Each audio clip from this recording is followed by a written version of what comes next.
lecture outline. So we've done that. And today we'll finish up the language, followed by norms, beliefs, and values, right? All, of course, Korean language, Korean norms, Korean beliefs, and Korean values, right?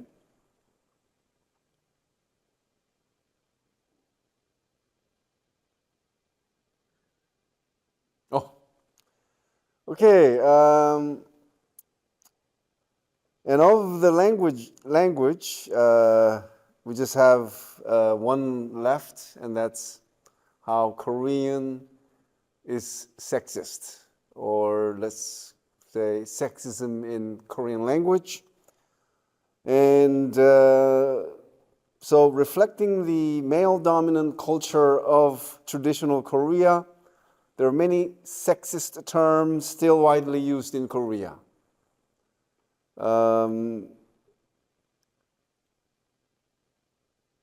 If you want to say something sexy, like sexist, is the pronunciation different?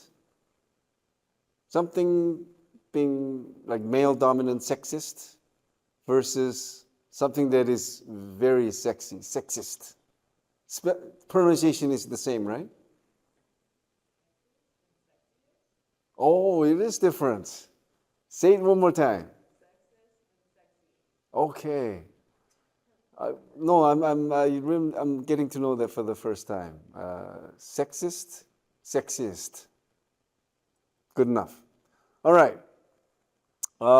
Examples of sexist terms in Korea. Do you know of any?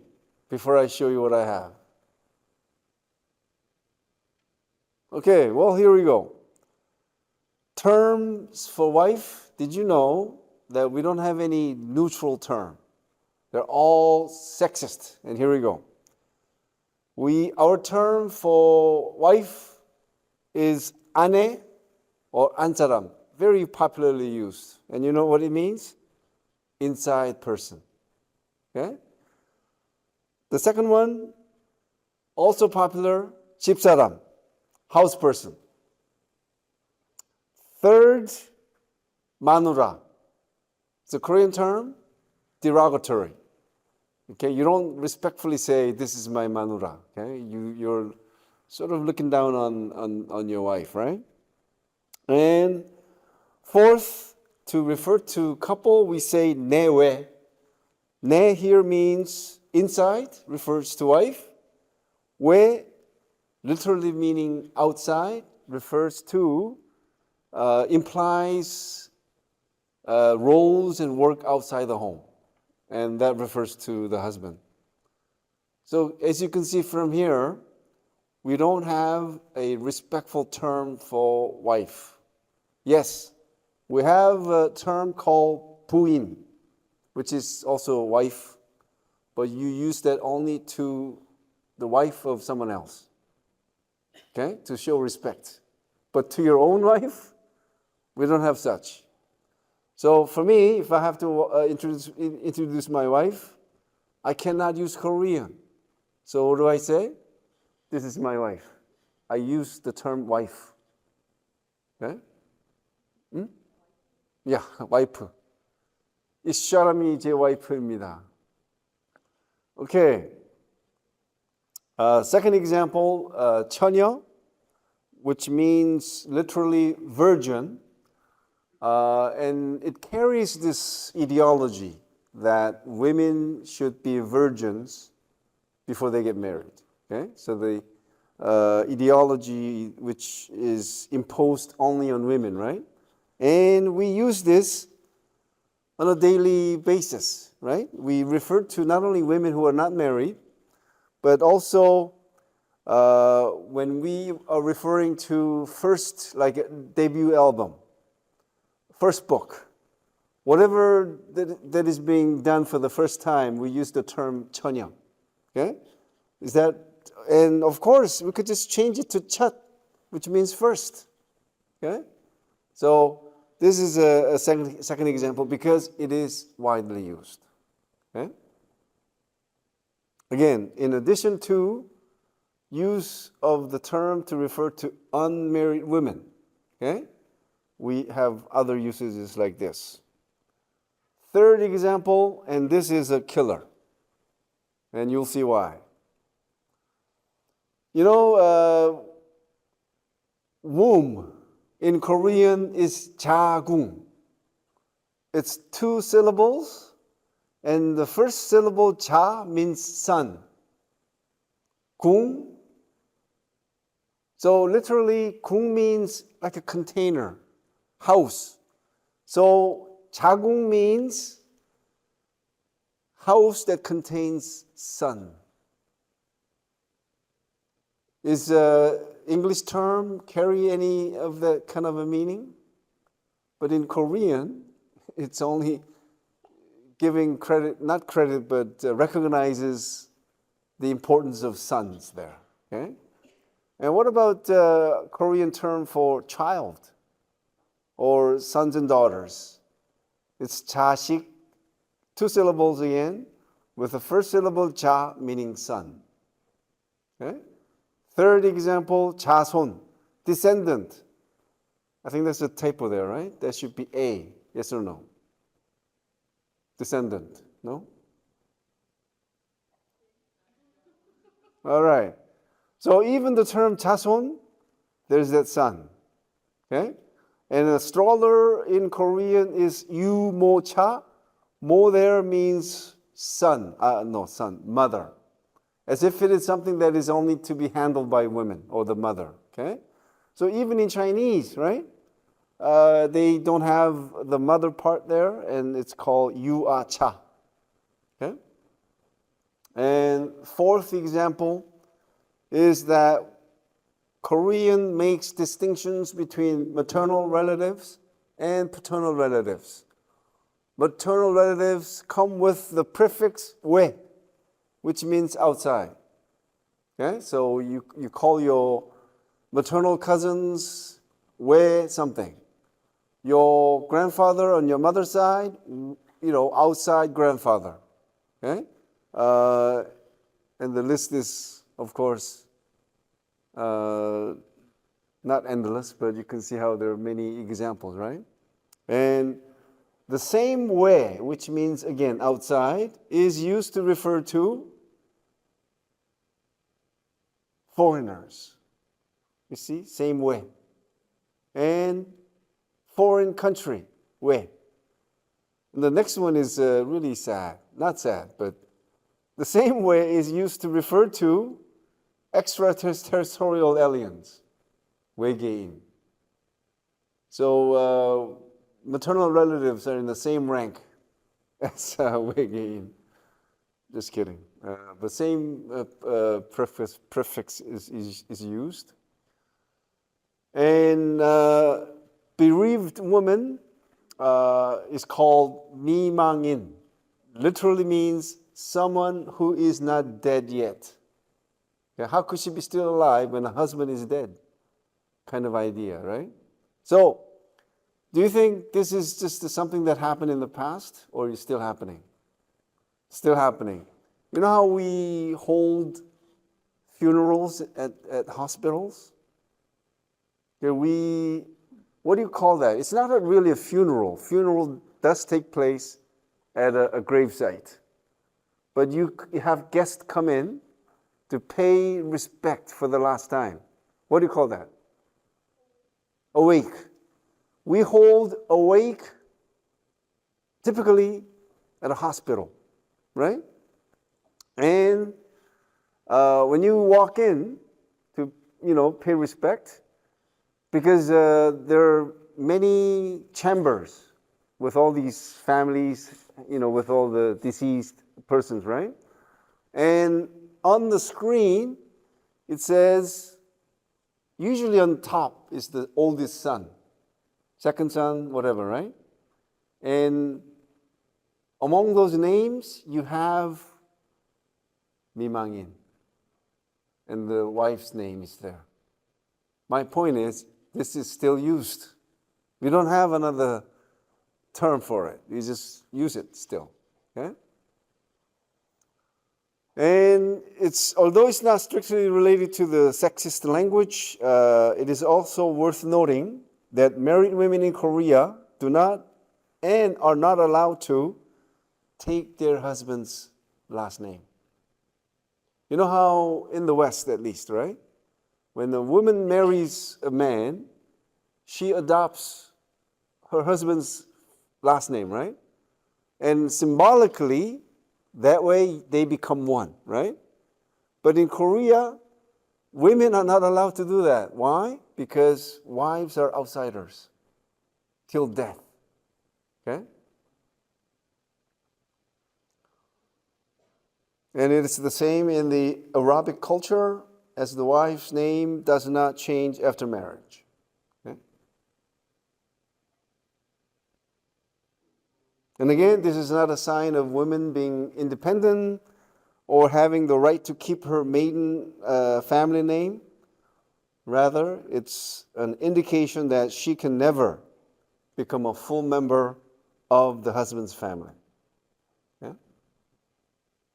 All right, finally, we're done with the language. Moving on to the third of the 5, Korean norms. And we're going to have some fun because you got to have to identify some of the things that you should do and some of the things you should not do while staying or living in Korea, right? So you got to know a few, all right? So norms are rules of conduct. Again, things you should do and things you should not do. And we have, so things you should do are called prescriptive norms. Things you should not do are called proscriptive norms. And, are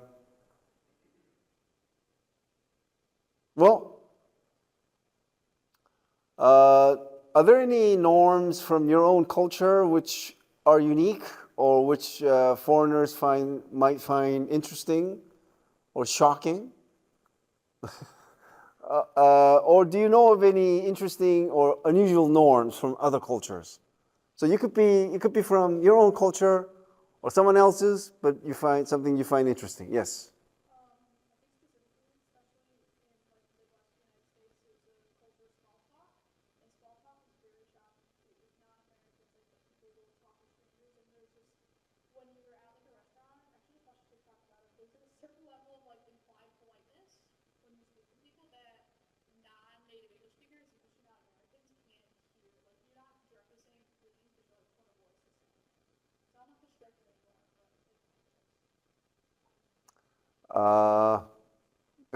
It's very difficult to summarize what you just said for the interest of the students at Nanjing University. But okay, interesting. All right. Anyone else? More simple example from your own culture, maybe. Yes. Okay. Okay. Student from Europe mentioned how it is a norm to hold the door for someone walking in behind you or walking out from behind you, right? I don't know how things are in China. Do students or no? Do people hold doors for people behind, or do they just don't care? Well, I already saw a few students nodding their heads, so I think it's a good sign. In Korea, although we appear to be very kind and so on, holding door is a sign of weakness. Just kidding. I don't know why Koreans do not hold doors for people behind. It's just a small gesture that is so easy to do, right?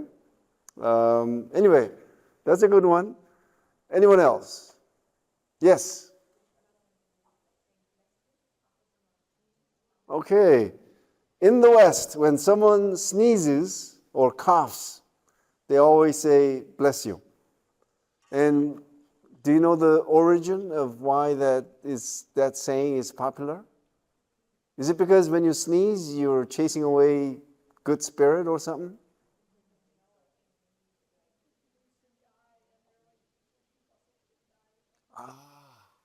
That's a good answer. Good. It's not a, again, it's a guess, right? A student said that you say bless you because Europe has a history of major, pandemics, right? Like Black Plague, Black Death, or whatever, right? It all had to do with some infectious disease which had a lot of people sneezing and all that, right? Again, something to look into. All right. Anyone else? Yeah.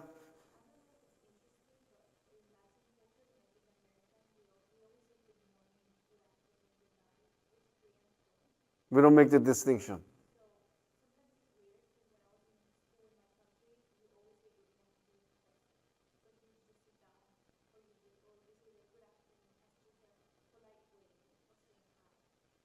So what is this? I come in, I say hello, good afternoon, and nobody says anything. Is that your norm? No, just kidding. I did say good afternoon, didn't I?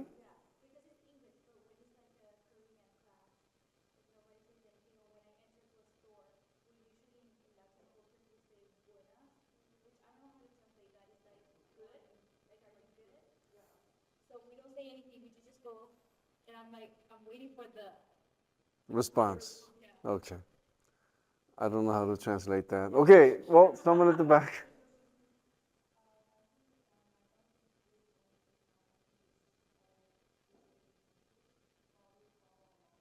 We bow. Okay, so in East Asia, when we greet other people, we bow, right? Anyway, well, I have a list of things. I don't know if you could read this from far back. These are do's and don'ts around the world. I don't know if this is true. Anybody from Germany? Okay. Shaking hands while your other hand is in your pocket is considered impolite? I think it's universal, no? I mean, can you really do this?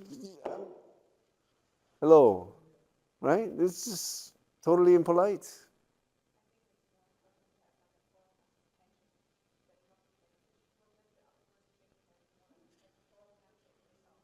Okay, anyone from Italy? No one from Italy? Oh, there's someone. Is it true that it is considered unfeminine for a woman to pour wine? Yes? Oh. Okay.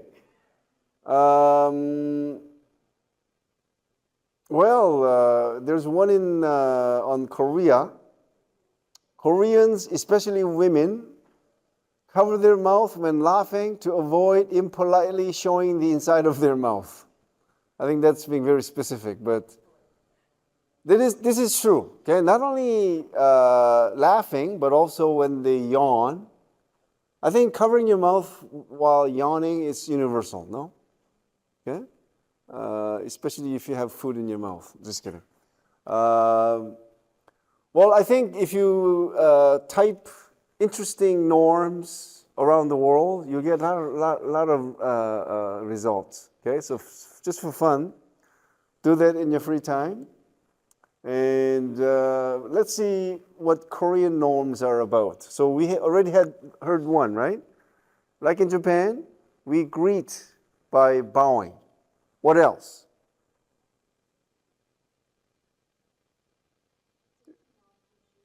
All right, you take off your shoes when you enter a house.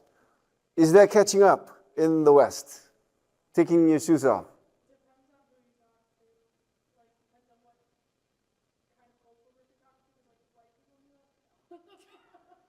What's wrong with you guys? Give your feet some freedom.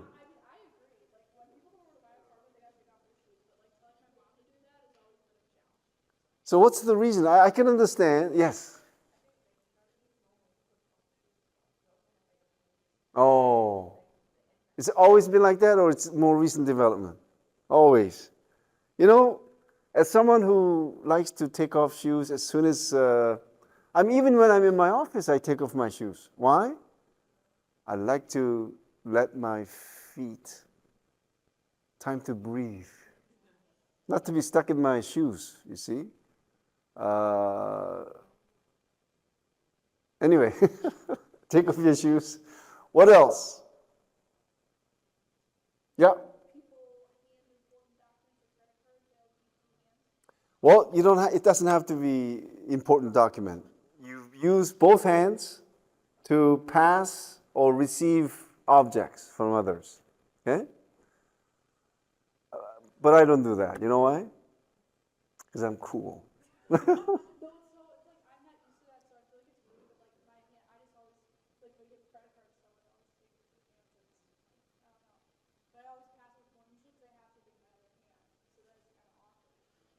Okay. Anyone else? Yeah?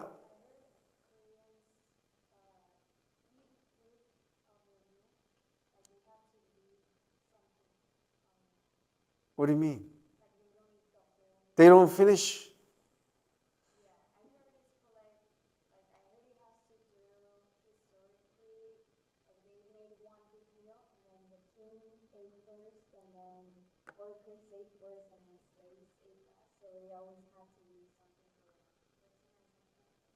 Well, that's new to me.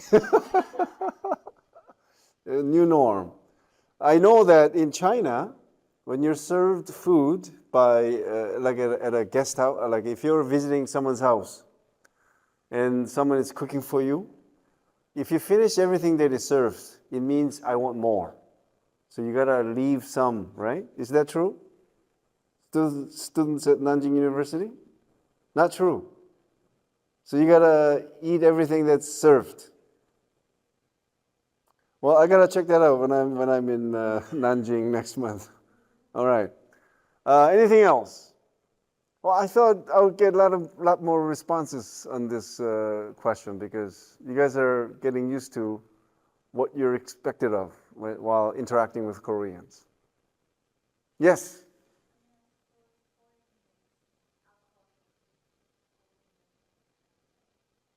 Yeah. So when someone is pouring a drink for you, you use both hands. But also, are you supposed to pour your own drink or should you wait? Wait. Let's say you wait for a minute or two and nobody's pouring a drink for you. What do? That's when you pick up your empty drink glass that you used to someone else and pour a drink for that person. Why? That way you get it back. You see? You know, if you live in Korea, it becomes rather awkward when you had your first cool, cold glass of beer. You just loved it so much. And it's sitting there empty. And nobody's giving, and nobody's not really paying attention. So what do? You pass your empty cup. Although it's used, you still do that. Okay? So when someone does that to you, what are you going to do? Are you going to say, oh, get the dirty glass out of my sight? Or do you just say, okay, and then not drink?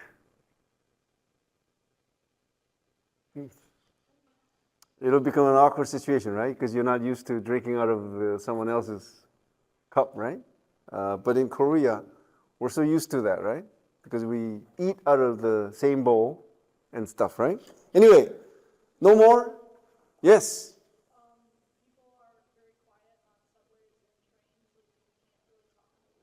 That's right. I don't know if you listen to the announcements on like a bus and a subway. They make announcements like, if you're using the phone, please make it short and be quiet.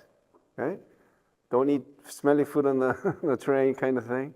So we learned this from those announcements. Okay? But who are the ones who are always sort of loud? Wow, I thought you were going to say Americans. Just kidding. That's a stereotype, right? That foreigners tend to be louder than Koreans.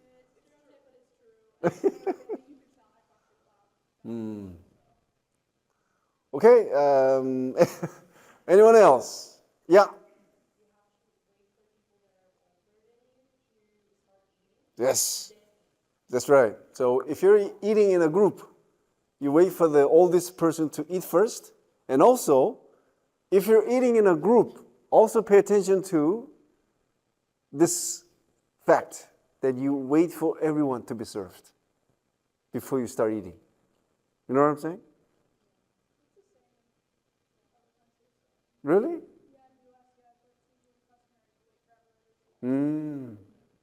Good. Okay. Did I see a hand over there? Yeah.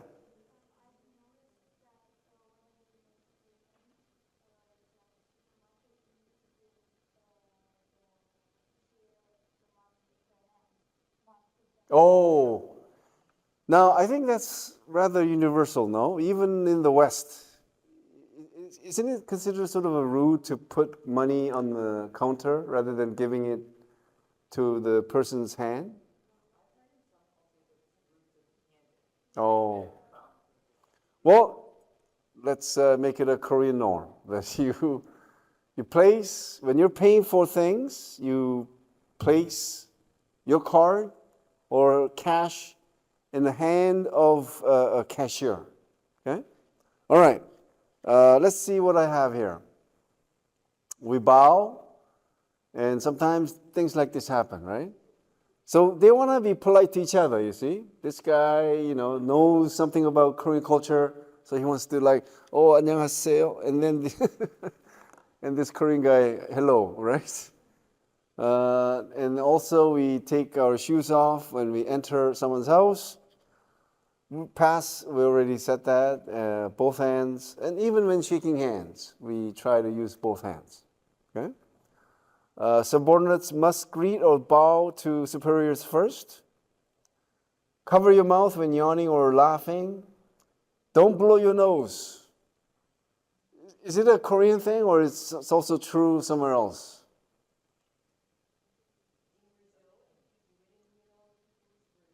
Okay. Brazilians are cool. Okay. Next, avoid sitting in a comfortable position or cross-legged in front of an older person or superior. Is anyone cross-legged right now? In the presence of moi? It's okay, because I'm a nice guy. Also, do not cross your legs while talking to an older person. Now that is really bad, right? Did you just talk to me right now? And your legs were crossed. Okay. It is also taboo to have your hand or hands in your pocket. Already said that, right? When eating in a group setting, okay. Okay. And turning sideways. You've heard this before, right? To show respect. And when you're toasting, lower your glasses a little bit lower than that of the older person. Okay? Do not point a finger directly at a person. It's being rude, right? Like this.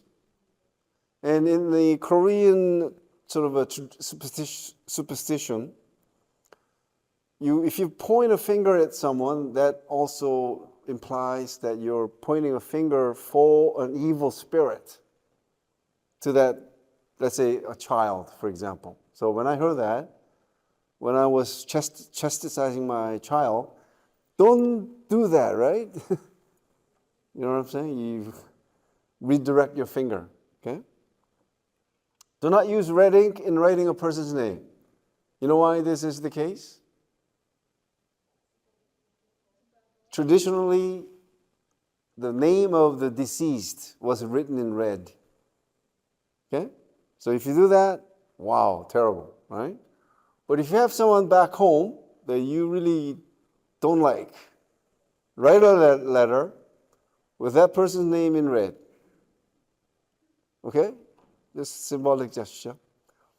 Do not leave a spoon or chopstick standing upright in your rice bowl, because you do that only for your ancestors' ritual. Okay? To symbolically offer the food to the spirit of your ancestor, right? So, you shouldn't do that at a cafeteria, for example, right? Public display of overtly affectionate behavior is, I don't know if it's still frowned upon.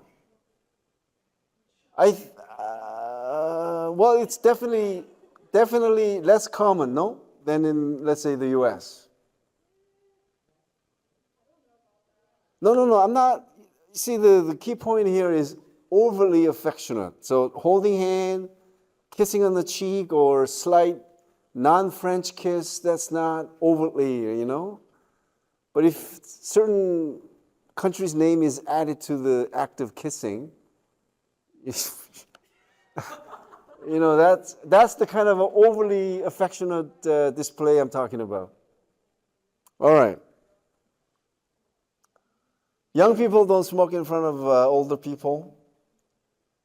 Tipping. I want you to have a new understanding of tipping. Okay, like what you read on like certain website or textbook. Tipping is not unwelcomed. Okay, it is welcomed, but you just gotta know where. Okay, so for example, if you go to a restaurant and someone barbecues your meat, cuts it for you, that's time to tip. Okay? But if you're simply served a bowl of rice, you don't tip. It creates this awkward situation, right? But if you're served a course meal, someone brings to you one dish after another, time to tip if you like. Okay? But it is not a requirement like in the US. Okay? So keep that in mind. All right. Okay. Before I move on, am I missing any norms that you are familiar with that is important enough to be mentioned right now?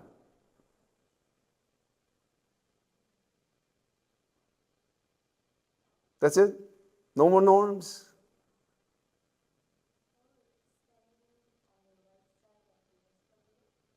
Okay, that's a good one. If you're not going to walk on the escalator, you stand on the right. That's a new norm, right? Okay, good. That's it? Well, see, I urge you and you think of something. All right, if there's not any more comment, move on to the second last element, Korean beliefs. And as you'd agree, every culture has a set of beliefs because beliefs tell us what is true, okay? And so beliefs provide a meaning system around which culture is organized, and they provide answers to questions about the meaning of life and guide people's behavior through their lives. Now, beliefs can come from religion, myth, folklore, or even science, but for most cultures, if not every culture, the most important source of beliefs is religion. So that's why Korean beliefs can be easily replaced with the wording Korean religions. All right? So the question is, from which religions do Koreans derive their beliefs? Now, this question is easy for Westerners because the answer is Christianity. But in Korea, we derive our beliefs from more than one religion, right? So what are those religions? Buddhism? That's it? But it still counts as a religion. Confucianism, Christianity, and one more. You're missing something very important. That's more of Chinese, although it has still a lot of impact on Korean religious psyche, but we don't usually identify Taoism as one of the major religions. The last one is shamanism. Okay?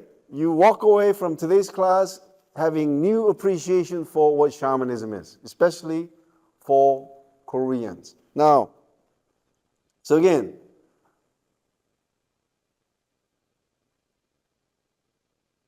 You see this religious diversity around the world? Middle East, low, because dominantly Islam, right? Latin America, low religious diversity because, Christianity, right? Now, Europe and North America are considered moderate in religious diversity, and I'll beg to be different. I think it's also low, right? Because other than Christianity, there is no other significant religion. Okay? Although the percentage of Christians is less than the percentage of Muslims than Latin America, still there's only one major religion in those regions, right? So I would say low. There are only two areas with high religious diversity. One is Asia Pacific, because there are Christians, Muslims, Hindus, Buddhists, right? In sub-Saharan Africa, Christians, Muslims. Okay? All right? Now, let's talk about shamanism. Does anyone know what shamanism is? Can anyone use your own words to describe what shamanism is? Or if that is if you want to, what about animism? You know what animism is? What did you say? Oh, animism, shamanism. Here we go. See, shamanism believes, or animism for that matter, believes that everything has a spirit. Okay? Everything in nature, for example, trees, rocks, streams, stars, the sky, the moon, the sun, the earth, and even dead ancestors. Okay? And is that everything? No. Shamanism also believes that these spirits exert influences on your fate.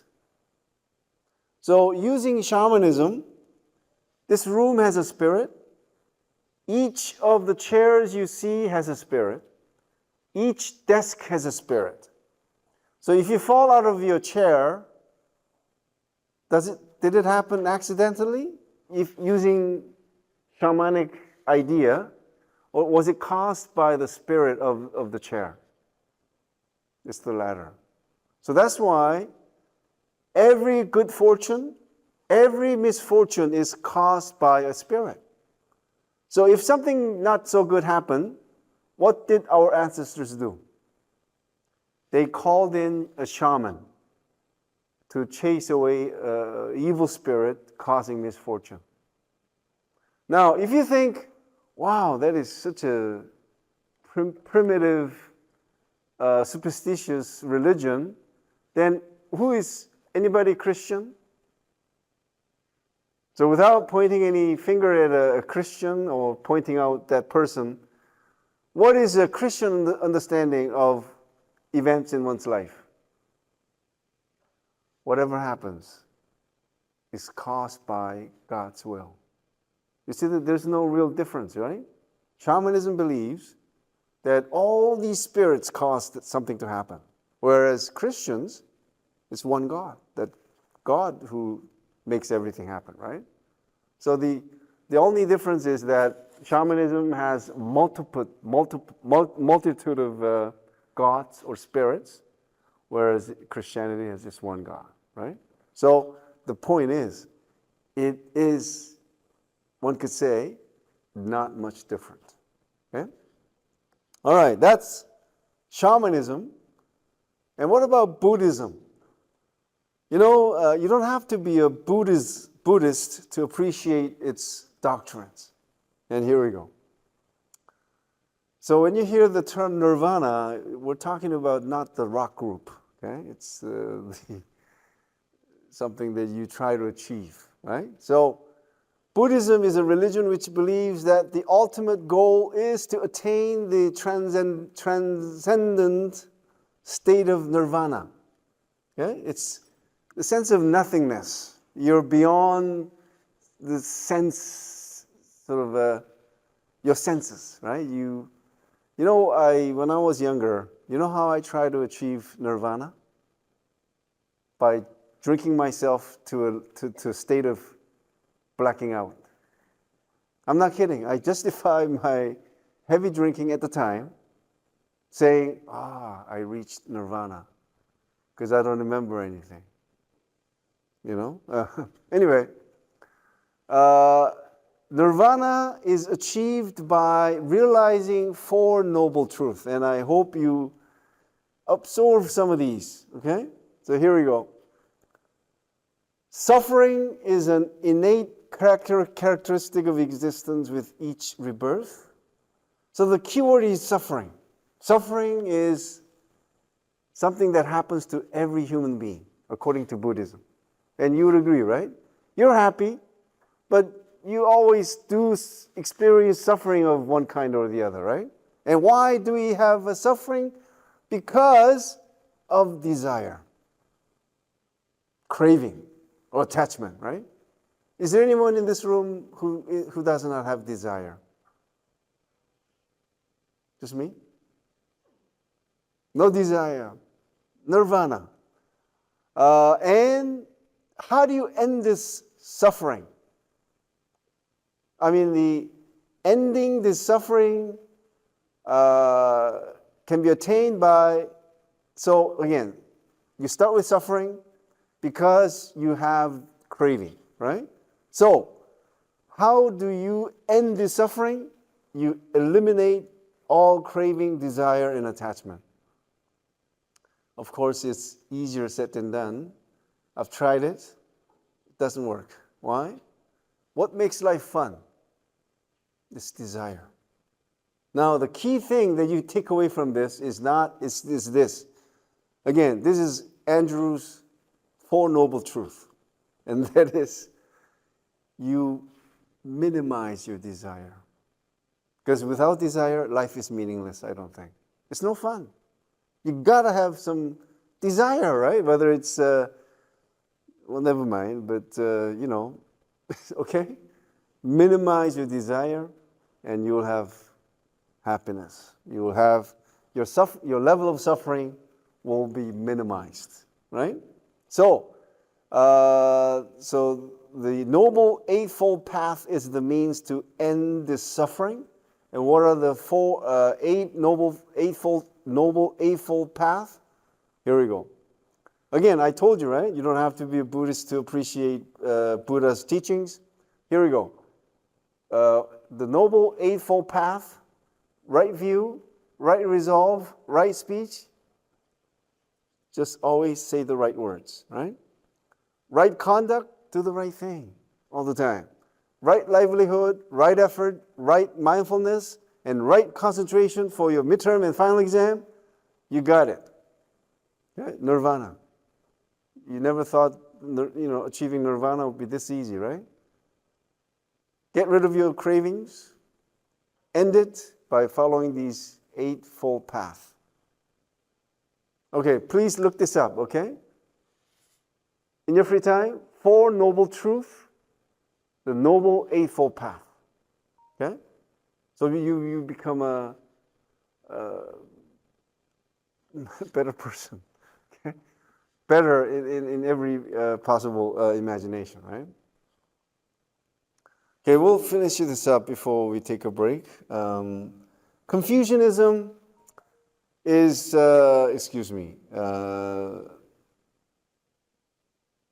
religion.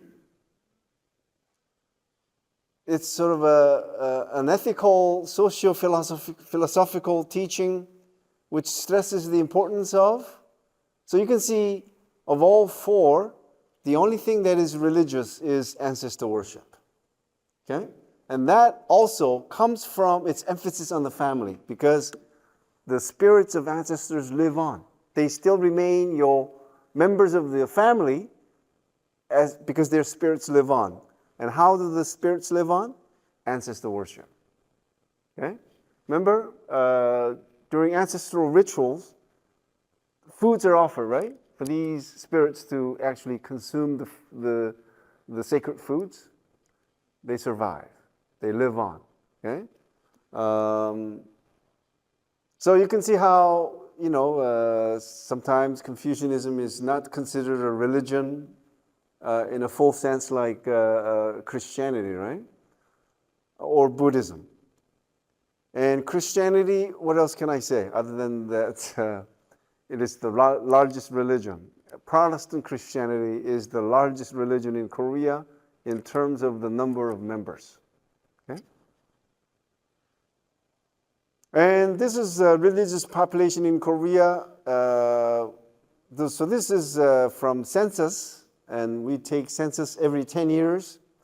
So according to the 2015 census, Korea's largest religion is Protestant Christianity with about 20% of the population. And the second largest religion is Buddhism with 7.6 million.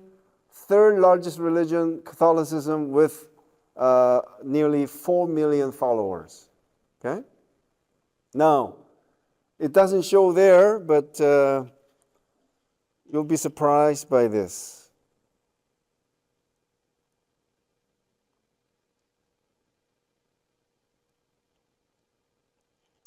You notice how 56% of Koreans have no religious affiliation. Now, do you think that's high, about the same as international average, or lower? By how much? Slightly higher, or?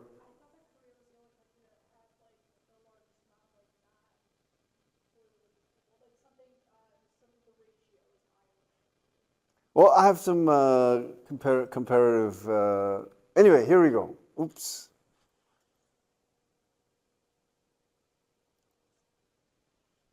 So you see, no religion, 56.1%, right? Now this is the world map of world population of religious people. Where is no religion? Only 16% of the global population have no religious affiliation. Korea, 56%. So that means Korea's proportion of unaffiliated population is about 4 times larger than that of the global average. Okay? And are people living in poorer countries or people living in developed countries more likely to be religious? Poor. And that is true. Look at this. And there's one country that is an exception. Guess what that country is? USA. Very good. You see, poorer nations are all grouped here, and to them, their religiosity is that high, right? This is the per capita income, okay? Per capita income, 10,000, 20,000, 30,000, 40,000, and so on, right? So USA, richest country in the world, so rich, and yet about more than 50% of the population in the US are very religious. Okay? But look at other wealthy countries. Japan, just over 10% say the religion is important to them. Australia, less than 20%. France, so on. South Korea also less than 20%. Okay? Last slide. As for the question of which nation consider religion most important, findings are as follows. So you see, global average is about 55%.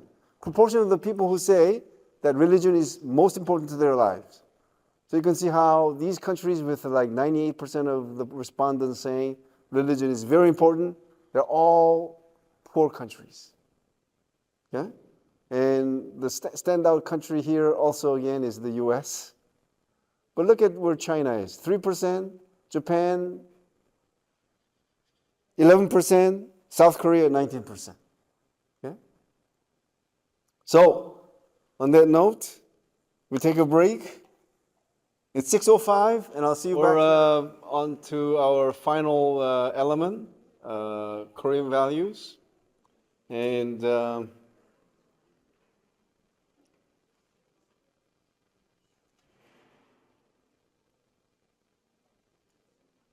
so values are ideals about what is right or wrong, good or bad, and desirable or undesirable in a particular culture.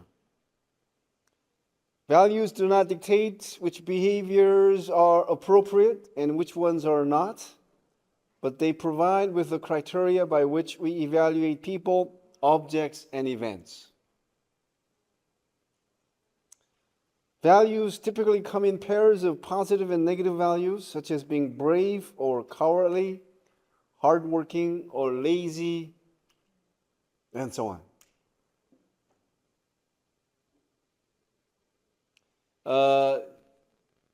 I think we should skip this.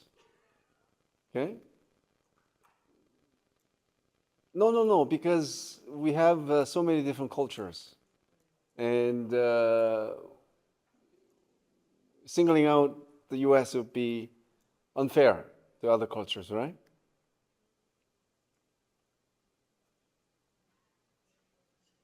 Okay, what are the most important values of Koreans? What makes Koreans tick? You know, what makes them like behave in the way they do? Yeah, hard work. Evidence manifested by Korea having the world's fourth longest annual work hours. Hard work. That is definitely one. What else? Okay, respect for the elderly.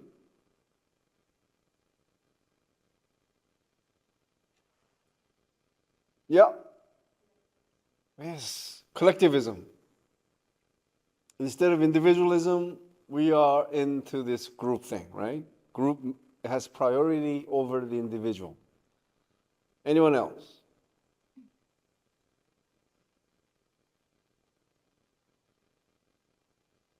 Yeah. Social standing, that's sort of too broad. What do you mean by social standing?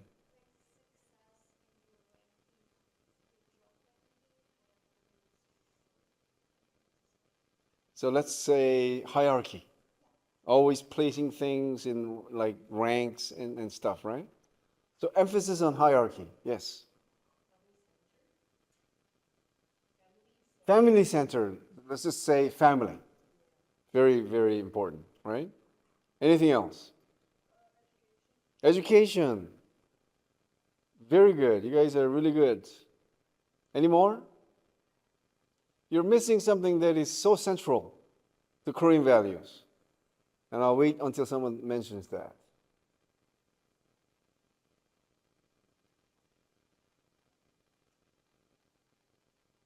You guys mentioned everything except this. Yeah. Hmm? Humbleness. Do you find Koreans?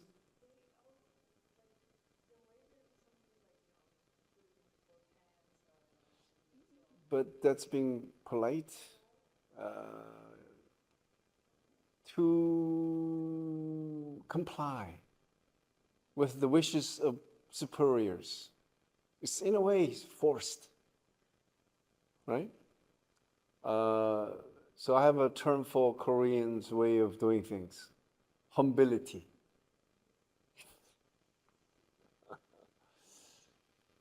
Another stupid joke. Humility. Anyone else? I'm still waiting for that one value.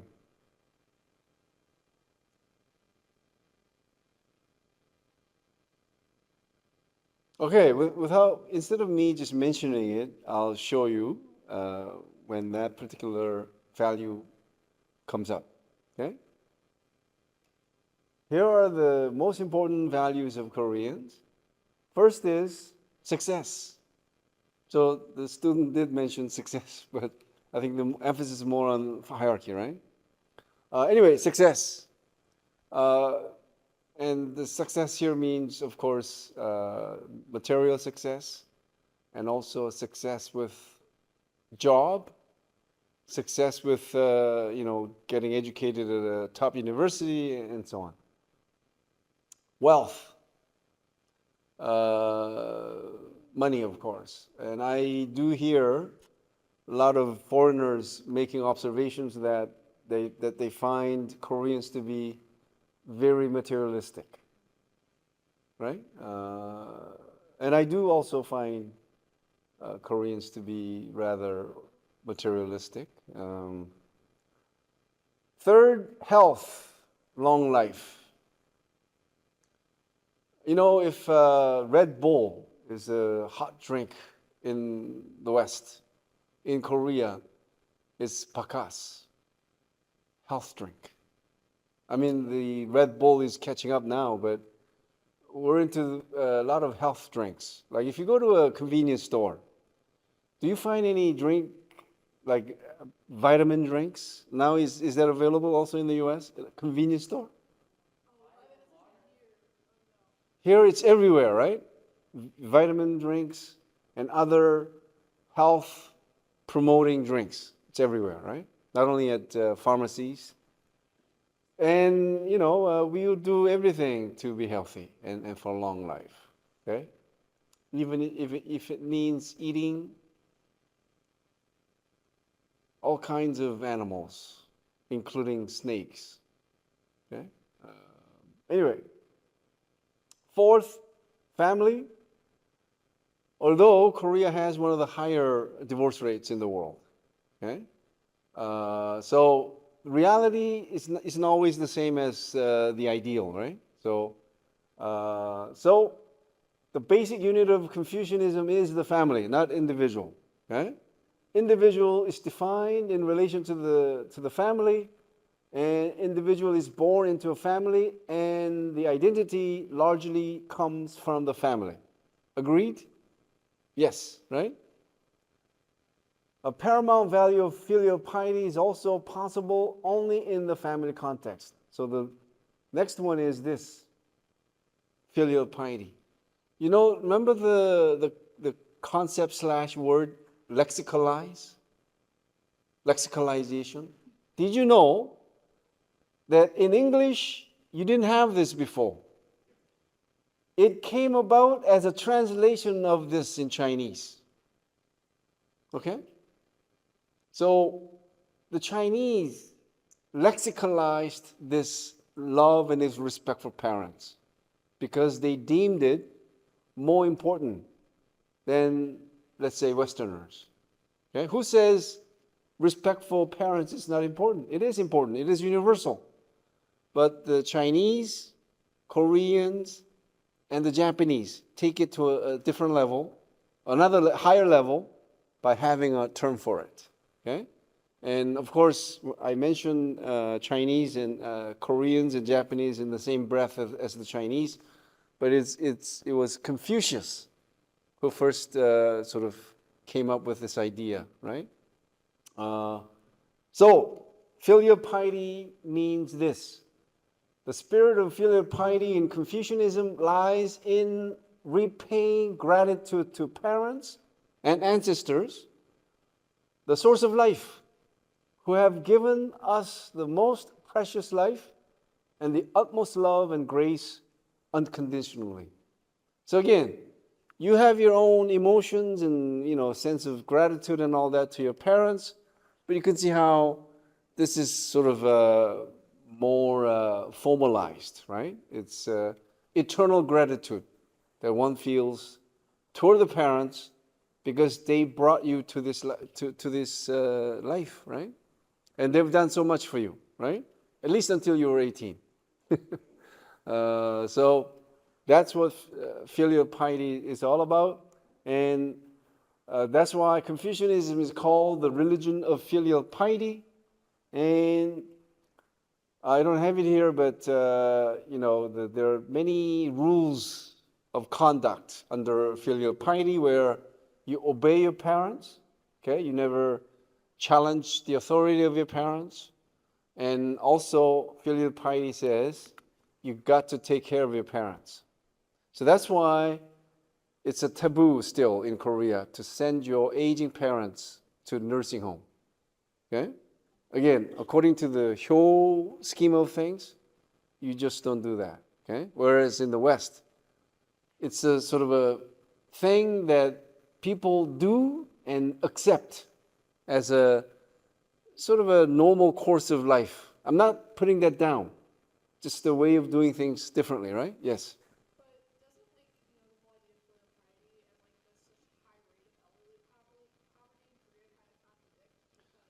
Okay, well, it's in a way it does, but in a way it doesn't. Why? Because the elderly care is still still a family matter. So elderlies who live under the poverty line are in that situation because they happen to be poor. And of course, the government is not doing enough. That's right. So we have a long way to go still. Okay? All right. Next is ancestor worship. Okay? So the sentiments of filial piety are reinforced through ancestor worship, also called cult of ancestors and veneration of the dead. Ancestor worship is based on the principle of the immortality of the dead ancestor. So, as I mentioned earlier, the spirits of ancestors live on as their descendants commemorate them through the performance of an ancestral rite, which is a ritualization of the moral importance of filial piety. So we do this ancestor worship on the death anniversaries of our ancestors, and also on Korean Thanksgiving, Chuseok, and Lunar New Year's Day, 설. Okay? And what do we do? Well, they prepare a table full of foods, okay? And during the ceremony, they prostrate, right, on the floor. And this is what they do. That's why it is called ancestor worship. You express your gratitude to their spirits for taking care of you. And at the same time, you pray to them for continuing support and care. Okay? Like you would to God. If you're Christian, you pray to God, right? Ancestor worship, you do pray to your ancestor spirits. Okay? So that's why Catholicism used to ban ancestor worship, okay? Because it's a form of idolatry, okay? But now it doesn't. It accepts ancestor worship as a cultural practice, not religious practice. So what has happened in Korea is that it's the Protestant church that has banned ancestor worship, not the Catholic Church. But when the Catholicism was introduced to Korea in 1784, over 100 years, up to 10,000 Koreans were martyred because they refused to perform ancestor worship. Because church at the time prohibited participation in ancestor worship. Okay? Anyway, I have some visual images here, okay? So this is the ancestral tablet where you inscribe the names of your ancestors, okay? And some put, picture there. Some of these foods are fixtures. You have to have them, okay? These fruits. And some include favorite dishes of the person being commemorated, okay? So you could imagine if a lot of people expect this ancestor worship to really lose its significance in the next 1-2 generations. But imagine putting favorite foods on the table here. So let's say ancestor worship 50 years later, we'll have hamburger and pizza. I'm not kidding. Okay? Because you have to put favorite food of someone being, again, commemorated. So this is what descendants do. Okay? Prostrate While doing that, they pray. Okay? So you notice, notice a cross? So this means that this is being done by Catholics, not Protestants, because you're not allowed to do so. Although some Protestants will still do this sort of in secrecy. Okay?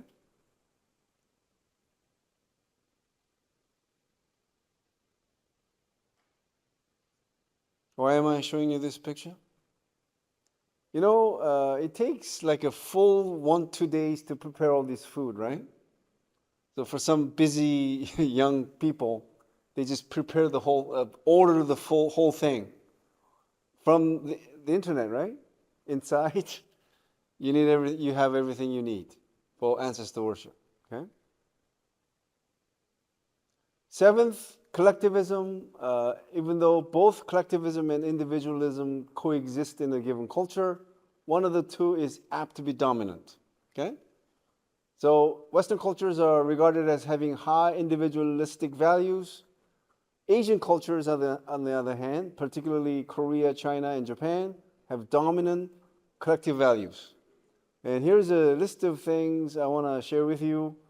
So one on the left is individualism. This is collectivism. Take a look.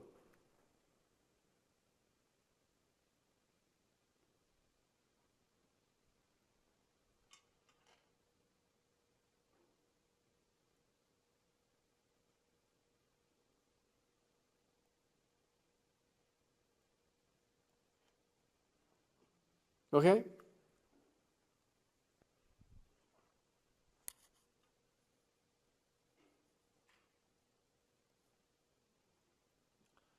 Culture and the self. In the West, self is sort of separate from like people around, right? Whereas in the East, itself is more interdependent, right? With family members, friends, and co-workers, right? So this is the West. This is Korea or Asia. This is the West, Korea and Asia. So being different is not always a good thing. That's the message there, right? And Steve Jobs. Why do I have his picture here? When he was like a cultural icon when he was alive, and just after he died, there was a big issue in Korea. The question was, if Steve Jobs was born in Korea, would he have become what he became in the US? You know what the answer was? Resounding no. Because our culture is so collectivistic, it doesn't allow a genius to become a genius. We stifle it because the person who tends to be genius is so different, right? So anyway, and I really love the next picture. Take a close look.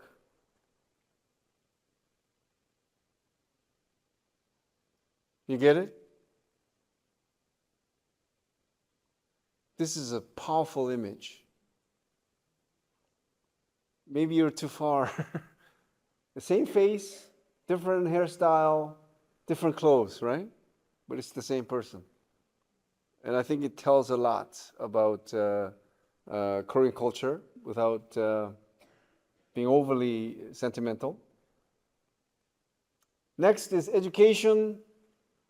Koreans' overriding concern with education is a direct influence of Confucianism. Confucianism can be understood as a religion of learning. So Confucianism can be two things: religion of filial piety, also religion of learning. Okay, so and such veneration of education by Confucianism has led to Koreans of having always valued education. Is that true in the West or anywhere else? From what I know, Confucianism is the only religion, and Confucian culture areas is the only areas in the world where education has been a very important value for millennia. You know, if you look at the even in the U.S., education was not always that important. When I was your age, you know what percentage of people went to college? Like 20%. Okay? So it became more important as time passed. Okay? But in Korea, college enrollment may have been low. That was not because of the lack of interest. We just didn't have enough universities to attend because we were poor. Okay? So that's why, if you can see, as of 2022, 73% of Korean high school graduates move on to college education. I'm not bragging about this because it's a problem now. Okay? Underdeveloped countries may be suffering from undereducation. We suffer from the opposite, overeducation. Okay? When people graduate from colleges, we just don't have enough jobs for them. Okay? And even this shows you how, among the OECD countries, Korea, the highest college enrollment rate, and I think this is the highest in the world. So if you know of any country, do your homework, that has a higher college enrollment rate, please let me know. Okay? So depending on how you define, because it's very difficult to find sources. Okay? I'm not talking about college enrollment rate of those aged between 18 and 35. I'm talking about people who go to colleges right after college. Okay? This is what our data show. Okay? Ninth is the deference to the elderly, like this. This is, let's say, East Asia. And why do we put this emphasis on like the elderly or old people? Because they have to be respected for their wisdom and for the sacrifice they have made for their descendants and society. So if you ever wonder why we put this emphasis on respecting the elderly, there are your reasons. Okay? Their wisdom, which is becoming less relevant now, but it really mattered in the past, as you'd agree, right? When someone got sick, when there was an event in the village, who did you turn to? Did you turn to the internet 100 years ago? You went to the old people because they had the wisdom and the knowledge, right? 10th, emphasis on hierarchy, and we already talked about this, right? So according to Confucius, trying to make things equal could create disorder, actually, okay? Because people have different abilities, so let's recognize that and let's accept that, right? And that's why hierarchy is important in Confucian cultures. And of course, age is the most important criterion. And to move on, 11th, hard work.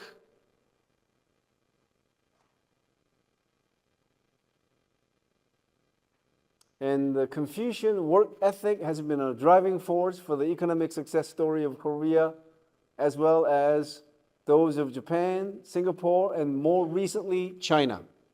Okay? So I think wherever you go, right, whether it's Japan or China, you'll see that these people are really hardworking, right? And it's in their blood. It's Confucianism, right? 12th.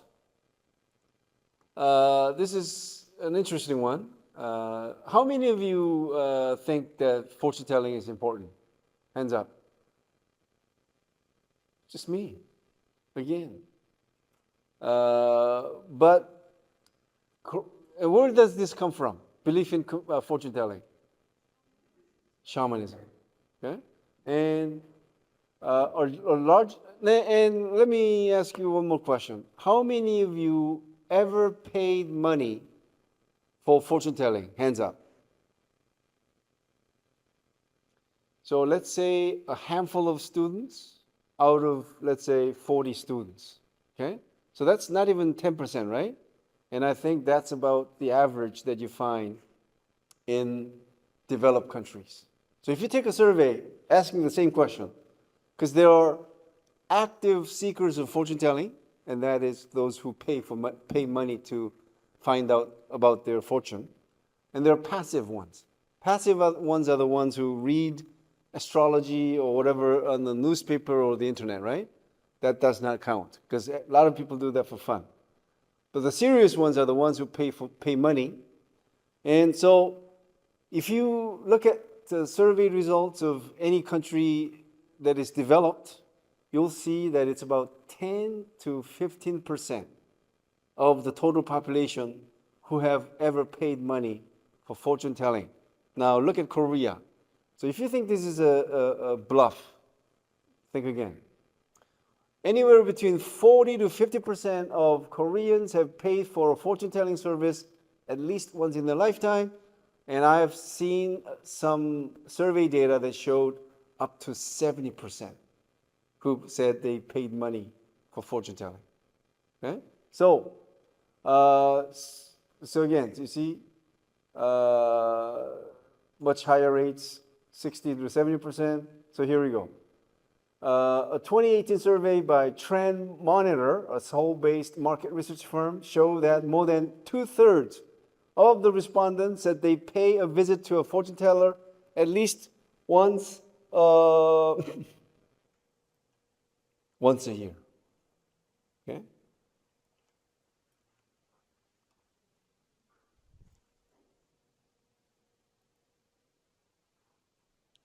Koreans' penchant for fortune telling is also indicated by a large number of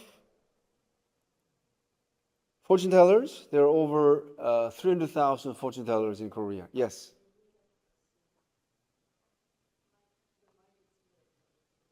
Mike? Oh. All right. Thank you for pointing that out. Can you hear me now? Okay.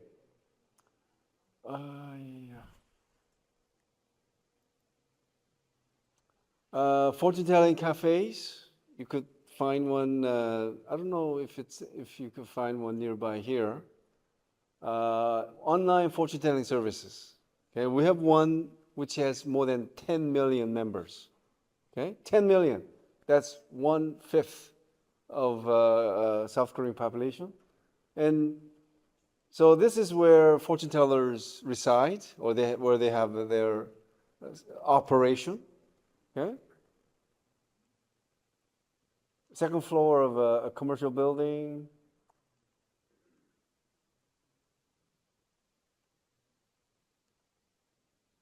So this is inside a shaman's house.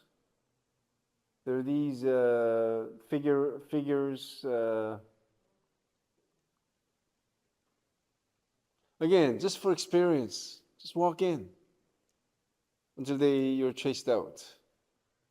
You know what she'll say? I don't speak good. I don't speak English, so please go away. And these are fortune-telling places where you don't see Buddhist swastika, right? So they are trained fortune tellers. Okay. And this is a fortune-telling cafe, and inside, the same cafe. But if you sit down and you ask for a fortune teller, he or she will come sit next to you, ask for your birth date and time, and will read your fortune. Okay. And I don't know if you have seen this, like popular areas where young people frequent. You see this, and you'll definitely see a few or many in front of Kuocw University station. Okay, they have rows of fortune-telling stalls. Okay, and believe it or not, they also read tarot cards. That's globalization for you. Okay. Forms of fortune-telling include 사주팔자, birth date and time, 궁합, marital harmony. Okay, so if let's say you are meeting someone seriously, and you're thinking of marriage, before it was a must that every couple went to see a fortune teller to see if the marriage will work out. Okay? Sometimes it was the mother who went with the birth date and time of the potential bridegroom and bride. And if the fortune telling is not good, she actually broke up the marriage. Okay? And there's a one for auspicious days. So if you're moving, you want to know when the most lucky day is. Okay? Or when you're launching a business, also wedding. Okay? Believe it or not, some people still do this. Okay? Wedding, moving, launching a business. Okay?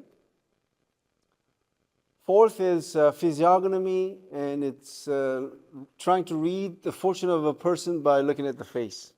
Actually, facial features, right?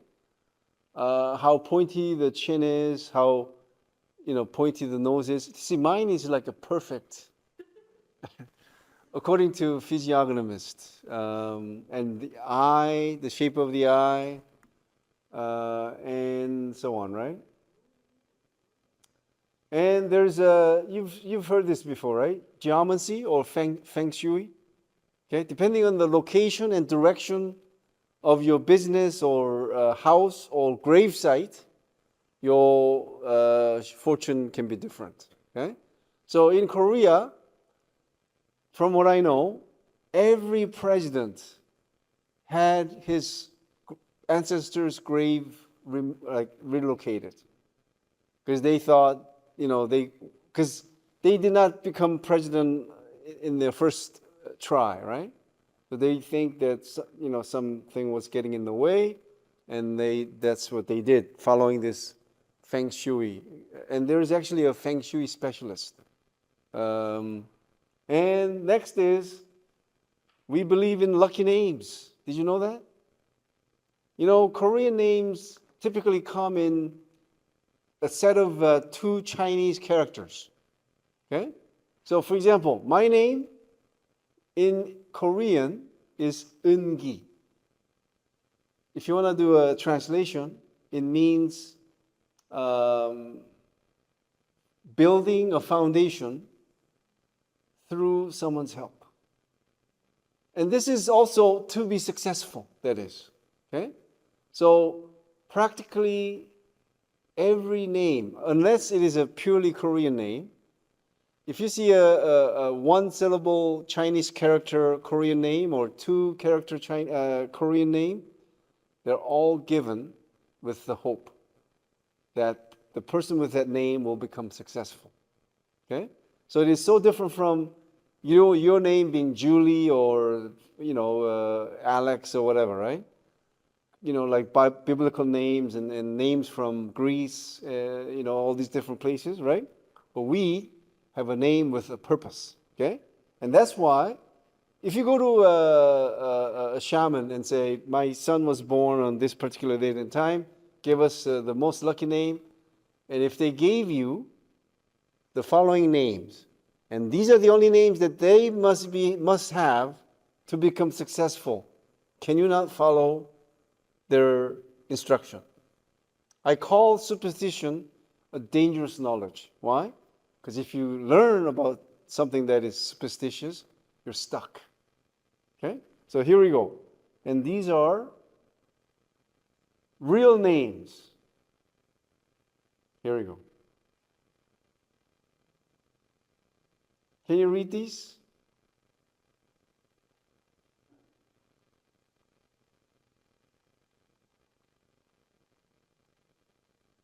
I'll read it for you. These are names in Korean, and the ones in brackets are translation. 개, dog. 관, coffin. So you have a friend whose name is Kwan. You're calling him like, hey, coffin. How are you feeling today?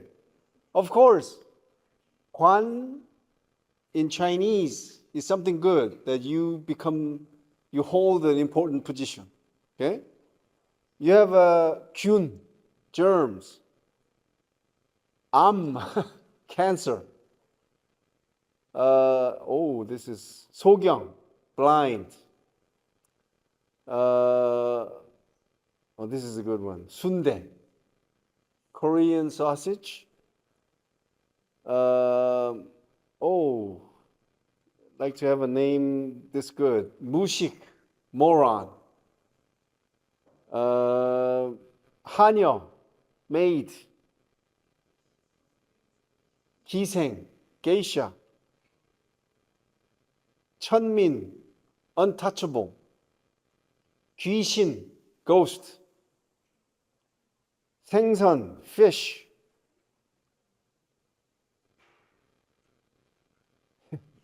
병신, idiot. 성기, genital. 정자, sperm. It's a girl's name too. Okay, again, if a fortune teller tells you that this is the name that your child has to have to become successful, and if your child does not have this name, she is forever damned. Would you have the courage not to follow her instruction? So that's why these are real names that used to exist. Why? Because when they grow up, they do apply to have their names changed. Okay?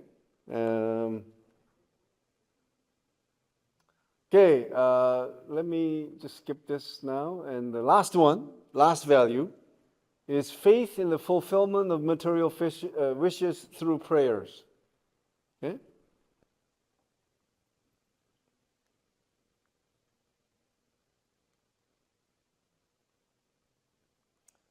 There's an important concept that is uniquely Korean, and it's called 기복신앙. And it's a faith believed for the purpose of praying for good fortune.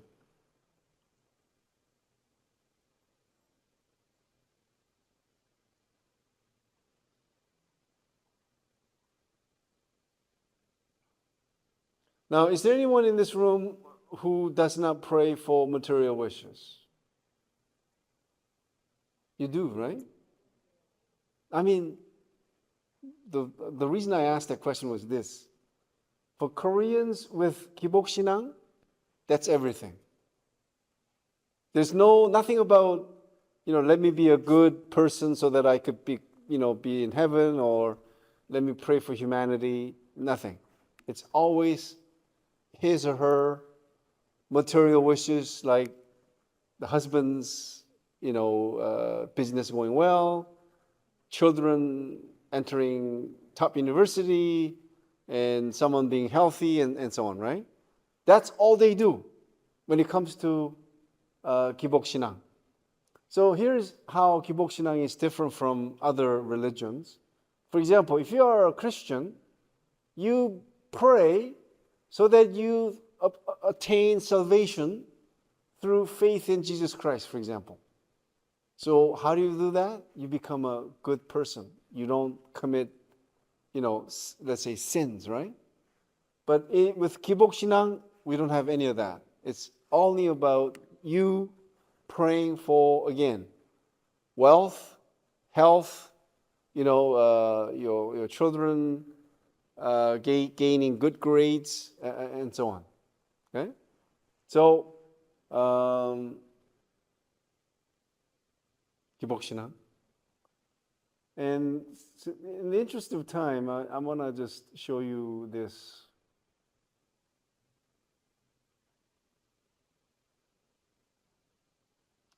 So, for example, if you go to a Buddhist temple, make sure you look at the ceiling, because every ceiling is populated with all these prayer tags. Do you see this white paper? That's what's called prayer tag. There, you write your name, or your name and your family members' names, and you put a wish or wishes. And of course, for putting up a prayer wish, you pay the temple certain amount of money. Okay, I think minimum of like $10, right? And it's everywhere in at the Buddhist temple. Okay. prayer tags. And you also find electric candles, same thing, name and a prayer. Also, some of them have the names of the deceased, okay, wishing for their spiritual comfort, okay. So here, prayer tags, electric candles.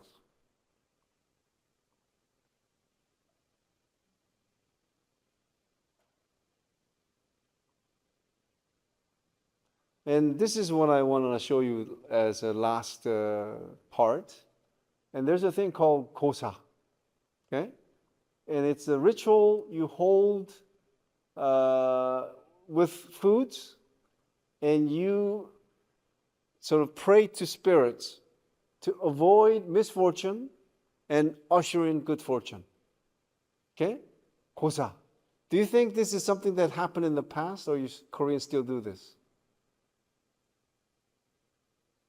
They still do this, and I have evidence.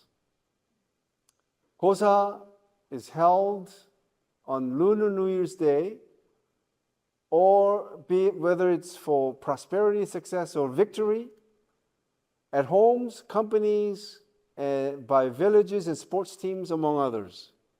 Here we go. This is Kuocw at an alternative energy tech company. Okay. Alternative, so state-of-the-art technology company with pig's head for good fortune. Kuocw by a bus company for the safety of drivers. Kuocw held by a hospital. Hospital, okay, same hospital, you have this. Do you think the picture looks old or what? It's like happening right now, okay? Kuocw held by an eye clinic. Kuocw held by a veterinarian clinic. Kuocw held, this one is actually a ritual with a shaman. And you could bet any money that every fishing village holds this on a regular basis. Why? As you know, fishing for money is the most dangerous job in the world. Has the highest mortality rate by far of any occupation. Okay? So what do the shamans do? Of course, they pray for the safety of fishermen. Okay? And this is a Kuocw for villages' bountiful harvest of green tea. Okay? And what about professional teams? This is LG Twins, okay, one of the professional baseball teams. What do they pray for? Winning season, championship, okay? And this is by Tusan Bears. Same thing. This is by Hanwha Eagles. Same thing. And also, this is for the Asian Games last year. Can you imagine a national team of Korea holding Kuocw so that we could win as many medals as possible? Okay? Especially gold medals, right? Them doing this, and this is from 2018 Pyeongchang Winter Olympics, right here. And this is Rio de Janeiro. I never could pronounce this. Rio de Janeiro Paralympics. Okay. This is 2022 Beijing Winter Olympics. Can you? I mean, it's amazing, isn't it? That in the globalized, modernized Korea, we still do this. Okay. Kuocw. Okay, remember that. National soccer team before a match. And this is from 1986. So we've been doing this for a long, long time. Okay? And Kuocw is also held for special occasions, all in the hope of prosperity, success, or safety. Like these. Drama. Are you into K-dramas? K-movie? You can bet your oops. not your, you can bet any money that every one of your favorite movie or drama began with this. Okay, 고사, for good luck. Okay, and if you're into K-pop, their K-pop video starts with this. Okay, and this is okay. Should be 고사, SAT. Okay, this guy bought a new equipment, very expensive, so he holds this. Why? So that the machine works well.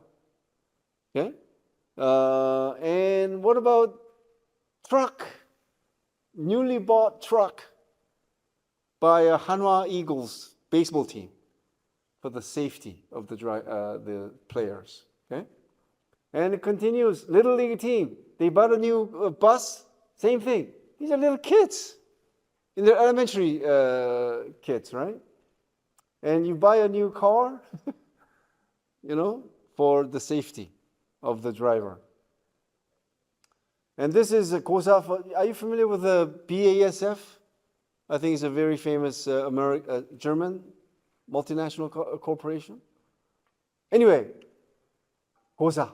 You notice how we are becoming more ecological here? It's a fake plastic pig's head. I really love this change. Okay, it's a cake. Oh, this is not plastic then. I'll show you a plastic one. There you go. Okay, this is a telecommunications company. Launch of a new business. 고사 for the anniversary of opening. Before sports games begin, we also hold this to not every sports event, right? For the safety of the players. And anybody been to hiking yet? It's a high time for this, okay, ceremony at the beginning of mountain hiking season, which is right now. They do this. You see the 고사, and they prostrate, okay?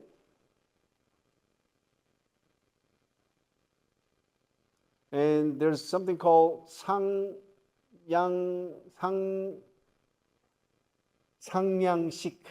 okay? It's for not only the safety of the workers, but also to make sure that the building or house remains prosperous, okay? Full of success, okay? So I only have 3 photographs, but this is NCSoft, online game maker. They do this, okay? So conclusion, culture comprises of a vast array of both materialistic and non-materialistic elements. Out of all the cultural elements, the 5 most important elements in understanding culture in general and a new culture in particular are symbols, language, norms, beliefs, and values. Korean culture, past and present, is heavily influenced by shamanism and Confucianism. That is, these 2 traditions have exerted a pervasive influences on the way Koreans think and behave. And I think what I've shown you, I hope has convinced you of this last point. Okay? And I have some images for you to make sure that you go to this Inwangsan. It's about 20 minutes by subway, and there's a subway entrance to this mountain. And if you go there, you can walk up to the stairs, but on the way you see a very big shaman hall. If you're lucky, they'll do a shamanic ritual. Okay? And this is what you get to see. Gaudi-like. This is not a sculpture. It's a natural rock formation. Okay? Isn't this lovely? No? Anyway, it's considered one of the most sacred places for shamanism. Okay? So if you go there, you always find people praying. Okay? You say it's scary. Wow, when I saw that for the first time, it was like, wow, Madrid, no, Barcelona, where the Gaudi built. Yeah, the yeah, that, right? So I hope try that place. Okay, Inwangsan. Okay, near Donglinmun Station. What was your hand up about?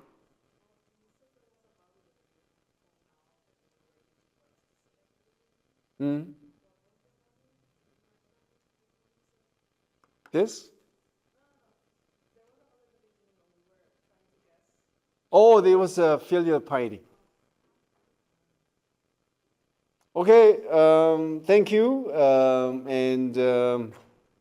Okay, students at Nanjing University, thank you, and I'll see you next week.